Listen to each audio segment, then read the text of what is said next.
शानदार, बहुत जबरदस्त। तो दोस्तों, मैं जितना धन्यवाद करना चाहूँ उतना कम है कादिर जी का। उन्होंने इतने शानदार तरीके से हमें बताया। आज पिछले सेशन में जो लास्ट संडे था, वो उन्होंने हमें बताया था कि कैसे हम लोग विड्रॉल कर सकते हैं विदाउट वेबसाइट। वो उन्होंने करके भी दिखाया था और हमने वहां भी बहुत कुछ सीखा था।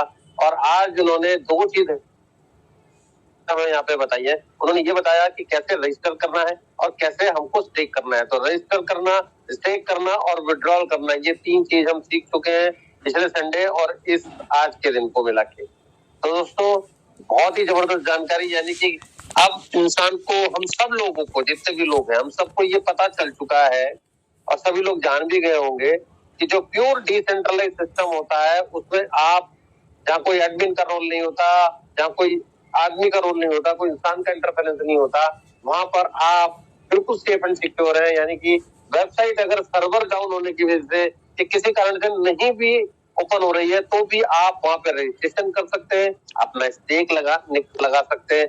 न केवल ये 2 काम कर सकते हैं, बल्कि आप विड्रॉल यानी हार्वेस्ट भी कर सकते हैं। तो दोस्तों, हम यहाँ पर इतना कुछ सीख रहे हैं। सिर्फ ये 3 चीज तो खैर बहुत ही ज्यादा इंपॉर्टेंट है। इन्हीं तीनों चीजों से हमें मतलब भी होता है, यानी कि हम रजिस्ट्रेशन कराते हैं, स्टे कराते हैं और विड्रॉल यानी कि हार्वेस्ट, तो तीनों चीज हम सीख चुके हैं। और यहाँ पर मैंने जैसे कि पहले भी कहा था, कल भी कहा था बहुत, और आज भी कहना चाहूंगा इस बात को कि कायरो डाओ सिस्टम जो है वो एक सीखने वाला सिस्टम है। यानी कि यहाँ पर कायरो डाओ में हम जो सीखने को मिलेगा वो चीजें आज तक हमने नहीं सीखी होगी, नहीं जानी होगी। मैं गारंटी के साथ कह सकता हूँ, बड़े बड़े लीडर्स को ये नहीं पता होगा कि इस तरह से आप ब्लॉकचेन पे जाके सारे ट्रांजेक्शन कर सकते हैं। तो दोस्तों, कितनी काम की चीज हम लोगों ने सीखी और हम पूरी तरह से अब ये संतुष्ट भी हो चुके हैं कि कितना इजी है, कितना आसान है। बस हमें थोड़ा सा प्रैक्टिस करना है चीजों को। जब बार बार हम प्रैक्टिस करेंगे तो हम चीजों को सीख जाएंगे, और मैं समझता हूँ कि यहाँ सब लोग सीखे भी होंगे। तो दोस्तों, ऑलरेडी 22:37 हो गए, लेकिन फिर भी अगर किसी का कोई क्वेरी है, कोई क्वेश्चन है, आज टेक्निकल सेशन है, तो आप भी अपनी बात को रख सकता है। और कादिर जी जो है वो रेडी है आंसर देने के लिए। कोई किसी की क्वेरी है, क्वेश्चन हो, तो आप हैंड रेस करके अपना क्वेश्चन रख सकते हैं, क्योंकि और दिन हमारा क्वेश्चन आंसर सेशन नहीं होता है दोस्तों। हालांकि ऑलरेडी काफी टाइम हो गया, लेकिन उसके बावजूद भी आपको यहाँ पर हैंड रेज करके अपना क्वेश्चन रखने का एक मौका मिल रहा है, मौका दिया जा रहा है। तो मैं समझता हूँ अगर कोई हैंड रेज नहीं है, इसका मतलब सबको ठीक से समझ में आ गया। बहुत ही सुंदर, बहुत ही खूबसूरत बात। और देखिए, टाइम बहुत ज्यादा हो गया, लेकिन फिर भी एक लास्ट में चाहूंगा कि आज जो है मिस्टर संदीप जी, आपका हैंड रेज है, आप अपना क्वेश्चन रख सकते हैं। मैंने आपको अनम्यूट का ऑप्शन दे दिया है। संदीप जी, आपको अनम्यूट का ऑप्शन दे दिया। नमस्ते सर। नमस्ते सर, बोलिए सर। मुझे ये जानना था कि सर, जैसे ये अपना जो लिक्विडिटी पूल है, ठीक है, मुझे खाली ये चीज जानना था कि ये बताइए कि कैसे आश्वस्त रहे कि यहाँ से जो अपना जो भी प्रमोटर है या फंड अपना निकाल नहीं सकता। ठीक है, बहुत बढ़िया, बहुत सुंदर क्वेश्चन है। और कादिर जी, आप इसका जवाब देंगे, हमारे मेंटर इसका जवाब देंगे, और इतना शानदार जवाब देंगे कि आप संतुष्ट हो जाएंगे। Thank you sir. Sandeep ji, आपका सवाल है कि कैसे हम आश्वस्त रह सकते हैं कि लिक्विडिटी पूल जो है उसके अंदर एक प्रमोटर अपना पैसा निकाल सकता है, राइट? हाँ, और वो पैसा वहां पर सेफ है, राइट? यही सवाल है आपका? Yes sir. ग्रेट। तो संदीप जी, देखिए, मैं आपको यहाँ पे पहले जानना चाहूंगा, आप किसकी टीम से हैं सर? संदीप जी, किसने बुलाया आपको सेशन में? पंकज जी, कोलकाता। पंकज जी, चलिए, बहुत बढ़िया। चलिए संदीप जी, मैं आपको इसका आंसर करता हूँ। देखिए, लिक्विडिटी पूल, यहाँ का जो लिक्विडिटी पूल है ना सर, चलिए, अब आपने सवाल पूछा है तो मैं थोड़ा सा उसका जो जवाब दूंगा, थोड़ा सा उसमें टेक्निकली लैंग्वेज यूज करनी पड़ेगी, तो मैं आपको उसका आंसर कर, तो मैं अपना स्क्रीन आपके साथ शेयर कर लेता हूँ। ओके, मेरा स्क्रीन दिख रहा है आपको? हाँ, बिल्कुल दिख रहा है। बहुत चलिए, देखिए, मैं आपको बताता हूँ कि हमारा जो लिक्विडिटी पूल है, ये अपने आप में एक अलग कॉन्ट्रैक्ट है। क्या है? एक कॉन्ट्रैक्ट है। ये बाकी प्रोजेक्ट्स की तरह जो लिक्विडिटी पूल होता है ना, देखिए बाकी प्रोजेक्ट्स के अंदर लिक्विडिटी पूल कैसे होता है पहले उसको समझना पड़ेगा। आप किसी थर्ड पार्टी डेस्क के ऊपर जाते हैं। अब ये थर्ड पार्टी डेस्क कौन से होते हैं? थर्ड पार्टी डेस्क होते हैं जैसे पैनकेक स्वैप या फिर यूनिस्वैप या फिर सन स्वैप और XYZ, बहुत सारे ऐसे डिसेंट्रलाइज एक्सचेंजेस होते हैं। आप समझिए ये थर्ड पार्टी एक्सचेंजेस हैं, डिसेंट्रलाइज एक्सचेंजेस। थर्ड पार्टी मतलब इनका हमारे प्रोजेक्ट से कोई मतलब। ओके, तो ये इनके ऊपर क्या होता है? इनके ऊपर आपको अपने टोकन को लिस्ट करना होता है। इनके ऊपर टोकन, क्योंकि ये डिसेंट्रलाइज्ड है। डिसेंट्रलाइज का मतलब कोई कागजी चीज कुछ नहीं होनी है, बस सिंपल सा है, आपने जाना है, एक फॉर्मेलिटी को पूरा करना है। तो हमेशा जब भी कभी किसी डिसेंट्रलाइज एक्सचेंज के ऊपर आप किसी टोकन को लिस्ट करते हैं तो वो हमेशा पेयर में होता है। राइट? संदीप जी आप अभी भी अनम्यूट है। सुधीर जी आप इनको अनम्यूट कर दीजिए सर, संदीप जी को। हाँ राइट। अनम्यूट ही रहने दीजिए, है ना, क्योंकि मैं चाहता हूँ ये इंटरेक्टिव रहे मेरे साथ। ये इन्होंने सवाल ऑलरेडी अनम्यूटेड है। ठीक है संदीप जी, मेरे साथ थोड़ा सा इंटरेक्टिव रहिए, ठीक है? तो हमेशा एक पेयर में लिक्विडिटी होती है। वो पेयर में कैसे होती है? जैसे मान लेते हैं कोई एक प्रोजेक्ट आया मार्केट में, बहुत सारे देखे होंगे आपने, LGNS, की और आपका आजकल AIPF चल रहा है, बहुत सारे हैं, मैं किसी का नाम नहीं दे रहा मैं, लेकिन आपको एक एग्जाम्पल बता देता हूँ। जैसे मान लेते हैं कोई एक नया प्रोजेक्ट आया XYZ टोकन लेके, ठीक है? तो इसमें क्या होता है सर, जब ये प्रोजेक्ट बनता है तो सबसे पहले क्रिएटर क्या करता है? क्रिएटर एक नंबर ऑफ टोकन को क्रिएट कर लेता है, पैदा कर लेता है। तो मान लीजिए चलिए 1 करोड़ टोकन उसने पैदा कर दिए, उसको पैदा करने पहले। अब ये क्या करता है? ये 1 crore token, 1 crore XYZ token pancake swap पर डालेगा, लेकिन पैनकेक स्वैप पर जो लिक्विडिटी डाली जाती है वो हमेशा पेयर में डाली जाती है। अब इसको ये पेयर करेगा, यानी किस चीज के साथ इसकी बाइंग और सेलिंग होगी, तो वहां पे ये USDT डाल देता है। ठीक है, जैसे कि पॉलीगन के केस में यहाँ पे USDT की जगह डाइलिंग होता है। अब आप देखेंगे कि XYZ कॉइन, अगर 1 करोड़ XYZ कॉइन डाला,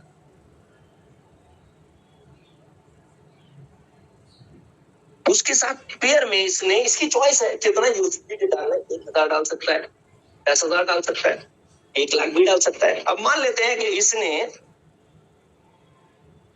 10,000 USDT लिक्विडिटी पे डाल दिए, या 1 लाख मान लेते हैं, 1 लाख USDT इसने डाल दिए। इतना डालते नहीं है लोग, ठीक? तो 1 लाख USDT अगर डाले तो आप देखेंगे 1 करोड़ डिवाइडेड बाई, ठीक है? अब प्राइस जो बनता है कैसे बनता है कि total number of USDT 1 lakh divided by total number of tokens 2, 4, 7। तो यहाँ पे हम सारे जीरो को काट लेते हैं, 5 जीरो कट गए, तो आंसर आता है 0.01 डॉलर रेट बन जाता। ठीक है सर? ऐसा ही होता है, राइट? अब ये जो लिक्विडिटी पूल जिस पर्सन ने लगाई है, 1 लाख डॉलर किसके? उसी के, जिसने लिक्विडिटी लगाई है उसी के, है ना? पब्लिक का तो कुछ नहीं है।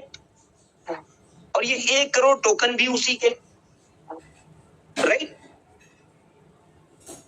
अब इस पूरी लिक्विडिटी का मालिक वही इंसान होता है जो इस लिक्विडिटी को लगा रहा है, और उसको इसको लगाने के बदले में मिलता है एक LP टोकन। जैसे पैनकेक स्वैप पे मिलता है केक LP, राइट? ये LP टोकन जो होता है, ये LP टोकन एक तरह का सर्टिफिकेट होता है जो ये बताता है कि आप इस लिक्विडिटी के मालिक हैं। तो लोग क्या करते हैं, लोग इस LP टोकन को, कुछ लोग पिंक सेल के ऊपर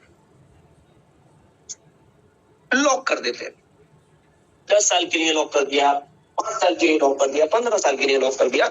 मतलब ये एलपी टोकन 15 साल तक, अगर 15 साल तक किसी ने लॉक किया है तो 15 साल तक निकलेगा नहीं यहाँ से, 15 साल के बाद निकल के आ जाएगा। लेकिन जब 15 साल के बाद निकल के आ जाएगा तो इसका मतलब अब ये इंसान पूरी तरीके से ऑथोराइज्ड है इस एलपी टोकन, इस पूरी लिक्विडिटी को एक साथ निकालने के। दूसरा ऑप्शन क्या होता है? दूसरा ऑप्शन होता है कि कुछ लोग इस एलपी टोकन को जीरो एड्रेस पर सेंड कर देते हैं, जिसको हम बोलते हैं बर्न, एलपी बर्न यानी लिक्विडिटी बर्न। इसका मतलब ये होता है कि ये एलपी टोकन, जो कि ये सबूत है कि इस लिक्विडिटी का मालिक कौन है, वो जब इसको जीरो एड्रेस पे भेज देता है तो अब वहां से रिकवर नहीं हो सकती, और जब रिकवर नहीं हो सकती तो अब इस लिक्विडिटी को ये खुद नहीं निकाल सकता, डायरेक्टली नहीं निकाल सकता। समझिए, एक फ्रेंड्स को समझिए, लोगों को बेवकूफ कैसे बनाया जाता है। डायरेक्टली नहीं निकाल सकता, अगर ये टोकन बर्न नहीं होगा ना तब तो डायरेक्टली ही निकाल सकता है, यानी बस एक क्लिक करना है और वो सारा का सारा यूएसडीटी, सारा का सारा टोकन निकल के उसके अपने वॉलेट में आ जाए। लेकिन बर्न करने के बाद वो डायरेक्टली नहीं निकाल सकता, राइट? ऐसा ही होता है सर। संदीप जी, सही बताया मैंने? हाँ राइट। अब समझते हैं सर, हमारे यहाँ ऐसा नहीं होता। हमारा जो कायरो है वो किसी भी एक्सटर्नल डेस्क के ऊपर लिस्टेड नहीं है। दूसरी चीज, हमारे अपने सिस्टम के अंदर भी कोई एक्चुअल में कोई डेस्क नहीं है, कोई डिसेंट्रलाइज एक्सचेंज नहीं है। हमारे यहाँ प्रोसेस बिल्कुल डिफरेंट तरीके से होता है। हमारे यहाँ क्या होता है, हमारे यहाँ लिक्विडिटी पूल के नाम से कॉन्ट्रैक्ट है।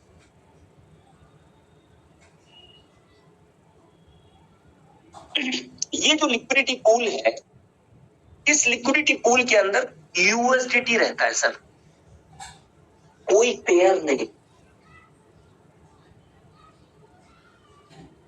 एक्सचेंज बिना पेयर के तो होता नहीं, तो कोई पेयर नहीं है का मतलब समझिए हमारे यहाँ पर कोई एक्सचेंज ही नहीं है। There is no exchange available in कायरोडाओ। कायरोडाओ के अंदर कोई एक्सचेंज नहीं है। एक कॉन्ट्रैक्ट है जिसका नाम है लिक्विडिटी पूल, और उस लिक्विडिटी पूल के अंदर केवल यूएसडीटी है। पेयर में कोई भी टोकन नहीं है, कोई कायरो टोकन इसके पेयर में नहीं है। और ये यूएसडीटी जो लिक्विडिटी पूल के अंदर है, ये लोगों का रिजर्व है। अब ये काम कैसे करता है? इस लिक्विडिटी पूल को बताया गया है कि भाई अगर आपके पास कोई भी इंसान कायरो टोकन लेके आता है तो आप उसको उसका रिजर्व दे देंगे, आप उसको उसका रिजर्व दे देंगे, और वो जो रिजर्व आप उसको देंगे वो 10% काट के देंगे। अब ये 10% काट के जो रिजर्व ये देगा, अब इसको पता कैसे चलेगा किसका कितना रिजर्व है? भाई वैल्यू तो पता होना, क्योंकि पेयर तो है नहीं यहाँ पे। नॉर्मली क्या होता है, जो पेयर है पेयर के हिसाब से एक वैल्यू बनती है, जो वैल्यू बन जाती है उसके हिसाब से बाइंग और सेलिंग होती है। अब इसको इतना बता दिया गया है कि भाई आपको ये यूएसडीटी उस इंसान को देना है जो आपको कायरो टोकन देगा, और जितना कायरो टोकन देगा उसके हिसाब से आप उसे 10% काट के 90% वैल्यू का यूएसडीटी दे देंगे। अब इसे पता कैसे चलता है? तो पता चलने के लिए इसको बताया गया है कि तुम्हें क्या करना है, तुम्हें ये देखना है कि तुम्हारे पास टोटल यूएसडीटी कितना है, टोटल यूएसडीटी इन लिक्विडिटी पूल, क्योंकि पेयर तो है ही नहीं। तो इसको बताया गया है कि तुम ब्लॉकचेन से डेटा उठाओ और देखो अब तक दुनिया में कितने कायरो टोकन पैदा हो चुके हैं।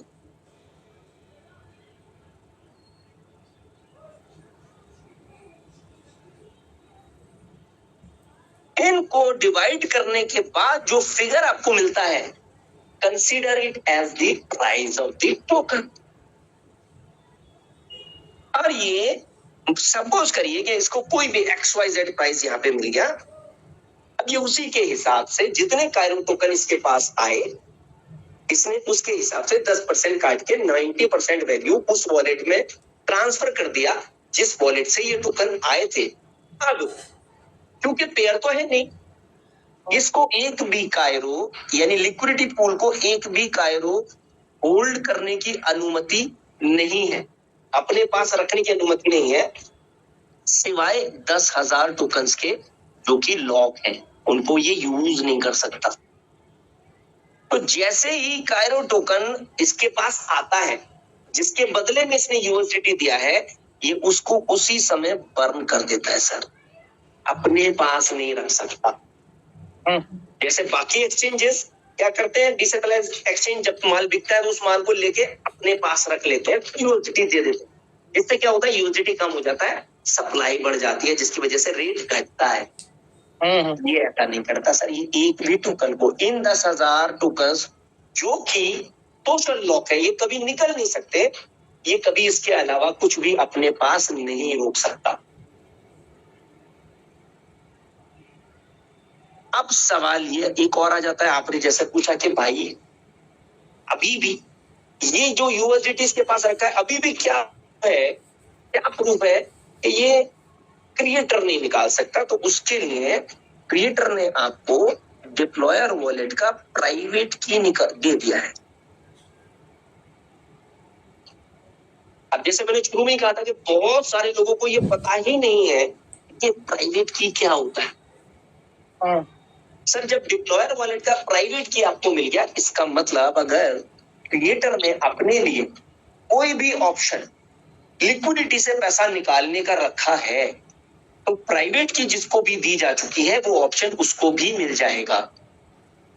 यानी ये ऑप्शन आपके पास भी है, मेरे पास भी है, और दुनिया के हर उस इंसान के पास है जो टेक्निकल नॉलेज रखता है। चाहे वो दुनिया का कोई भी दूसरा डेवलपर हो या दुनिया का कोई और हैकर हो। तो अगर क्रिएटर ने इस लिक्विडिटी को डायरेक्टली निकालने का ऑप्शन छोड़ा होगा, तो इस प्राइवेट की को यूज करके दुनिया का कोई भी आदमी इस टोटल वैल्यू को जो यूएसडीटी का रखा हुआ है उसको निकाल सकता है। आई होप कि दिस आंसर्स योर क्वेश्चन। हाँ सर, थैंक यू। हाँ सर, ठीक है sir, okay, thank you. Great. Okay, over to our mentor, Sudhir Suryavanshi ji. Over to you, sir. Thank you so much. Thank you so much. बहुत ही शानदार, बहुत ही जबरदस्त, आपने कितना सुगमता से, कितनी सुंदरता से इसका उत्तर दिया, और मैं समझता हूँ आज बहुत सारे लोगों को और भी चीज समझ में आ गई होगी, तो और अच्छा क्लैरिटी आ गई सबको। बहुत ही सुंदर, बहुत ही अच्छा। और अब कोई अगर और किसी का क्वेश्चन है तो वो भी हैंड रेज कर सकता है, क्योंकि और दिन हम किसी और दिन के सेशन में हम क्वेश्चन आंसर नहीं लेते हैं, सिर्फ शेयरिंग लेते हैं। तो अगर किसी का और क्वेश्चन है कोई, तो वो अपना हैंड रेज करके पूछ सकता है। कोई नहीं, चलिए, इससे ये पता चलता है कि आप सब कुछ, बाकी सब कुछ समझ में आ चुका है, सारी चीजें क्लियर हो चुकी हैं। बहुत ही हेल्दी, बहुत ही जबरदस्त, बहुत ही डायनेमिक, फैबुलस, और कुछ शब्द नहीं है मेरे पास जैसा आज का सेशन रहा। तो उसके लिए बहुत बहुत धन्यवाद आपका मिस्टर अब्दुल कादिर जी, और यहाँ पे आए हुए सभी लोगों का भी बहुत बहुत शुक्रिया कि वो अंत तक, इतने बजे तक भी, इस समय भी जो है सेशन में बने हुए हैं। और ऑलरेडी आज 11 बजने को आ गए हैं, तो इसमें टू लेंथी, काफी लंबा, क्योंकि टेक्निकल सेशन लंबा ही होता है। तो दोस्तों, अब आपसे विदा लेने का वक्त आ गया है। कल हम इसी समय, इसी वक्त, यानी कि ठीक 9 बजे आप सब लोग जो है अपनी पूरी स्ट्रेंथ के साथ, पूरी टीम के साथ उपस्थित हो जाएं। ठीक है, तो कल मिलते हैं सर ठीक 9 बजे। तब तक के लिए शुक्रिया, थैंक यू, धन्यवाद, गुड नाइट।